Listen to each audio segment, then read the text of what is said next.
Delemeci hem ava belki ziyade bir zarfı tane bir ve çiğne bir egoz olma ama bir devam edelim. Tamam abi, tamam. Cilenu hoşik gel temcim.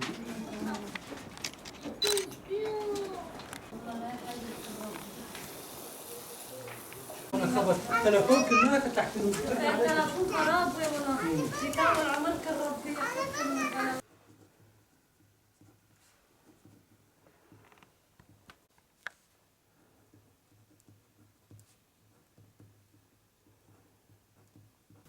2018 yılı içerisinde Midyat Umut Kervanı olarak yaptığımız ve desteklediğimiz birçok faaliyet icra edilmiştir.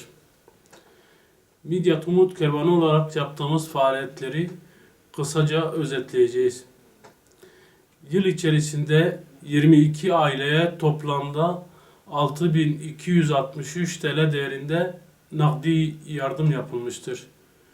Mübarek Ramazan ayında fakir ve muhtaç ailelere ulaştırmak üzere hayırseverlerin desteğiyle gıda paketleri hazırlanmış, üye ve gönüllerimizle dağıtımı yapılmıştır. Toplamda 113 aileye 8.475 TL değerinde gıda kolisi dağıtımımız olmuştur. Kurban Bayramı'nda kurban keseceklere aracı usulüyle kurban kestirenlere yardımcı olunmuş ve 225 aileye toplamda 18.000 TL değerinde 2'şer kilogram kırmızı et paketi dağıtılmıştır. Gerek Ramazan bayramında ve gerek Kurban Bayramı'nda ve yıl içerisinde mağduriyet durumlarına göre 121 aileye toplamda yaklaşık 19.360 TL değerinde giyim yardımı yapılmıştır. Yoksul ve mağdur 18 aileye toplamda 7.200 TL değerinde ev eşyası yardımı yapılmıştır. Kurban Bayramı'nda Avrupa yetimlere aracılık yapılarak 50 yetim çocuğa 5.000 TL değerinde giyim yardımında bulunulmuştur.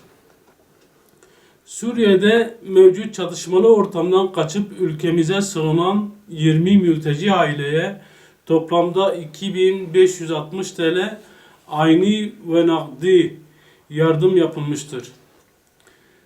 Suriye'den mevcut çatışmalı ortamlardan kaçıp ülkemize sığınan 15 mülteci aileye toplamda 6.000 değerinde ev eşyası yardımı yapılmıştır.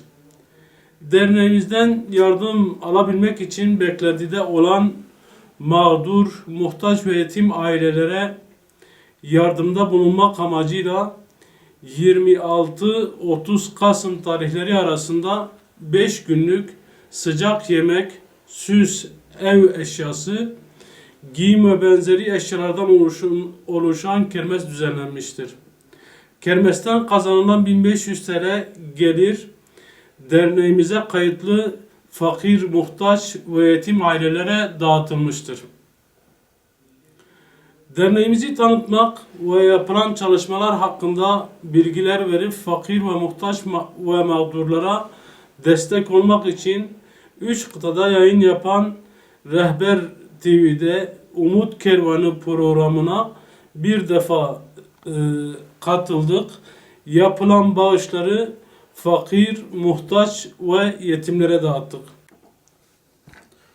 Vakfımızın Yemenli kardeşlerimiz için başlatmış olduğu yardım kampanyasına hayırseverlerin katkılarıyla 13.000 TL'lik yardımda bulunmuştur.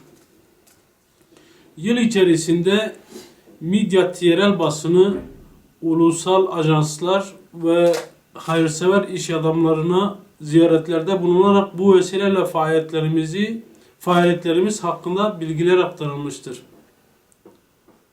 2018 yılı içerisinde Midyat Umut Kervanı olarak yurt içinde ayni ve nakdi olarak toplamda 514 aileye 65.298 TL yardım yapılmıştır. Midyat Umut Kervanı olarak geçen yıllarda nasıl ki fakir, muhtaç ve yetim ailelere umut olduysak, inşallah 2019 yılında da umut olmaya devam edeceğiz. Bu konuda tüm hayırseverlerin yardım ve desteklerini bekliyoruz. Yüce Allah şimdiden hayırseverlerin yaptıkları ve yapacakları hayır ve sadakalarını kabul etsin. Basına ve kamuoyuna duyurulur. Midyat Umut Kervanı.